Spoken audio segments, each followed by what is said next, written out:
रंगपंचमीच्या पार्श्वभूमीवर कोल्हापुरात एकाच दिवसात हुल्लडबाजांवरती कारवाई करत तब्बल 4.5 लाख रुपयांची दंडात्मक कारवाई केली जाणार आहे। कोल्हापूर शहर वाहतूक नियंत्रण शाखेकडून 604 केसेस अंतर्गत 4,58,900 रुपयांची दंड कोल्हापूरकरांकडून वसूल केलाय। यामध्ये मद्यपान करून वाहन चालवणाऱ्याच्या 22 केसेस, ट्रिपल सीटच्या 194, वाहन चालवताना मोबाईलवर बोलण्याच्या 45 केसेस दाखल झालेल्या आहेत।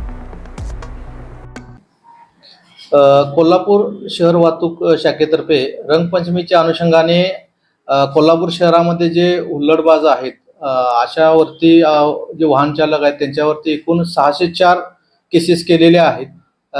त्यामध्ये एकूण 4,58,900 रुपये दंड आकारण्यात आलेला आहे। यामध्ये प्रामुख्याने दारू पिऊन वाहन चालवणे 22 केसेस केलेले आहेत, ट्रिपल सीट 194 केसेस केलेल्या आहेत, मोबाईल टॉकिंग 45 केसेस केलेले आहेत। अशा सर्व मिळून 604 केसेस केलेल्या आहेत। आणि ही यामध्ये जे विशेषतः ट्रिपल सीट आणि मोबाईल टॉकिंगचे प्रमाण जास्त आहे, तर ही मोहीम भविष्यामध्ये सुद्धा चालू राहील। सदरची कारवाई ही माननीय पोलीस अधीक्षक कोल्हापूर, अपर पोलीस अधीक्षक कोल्हापूर, उपविभागीय पोलीस अधिकारी शहर विभाग यांच्या मार्गदर्शनाखाली करण्यात आलेली आहे।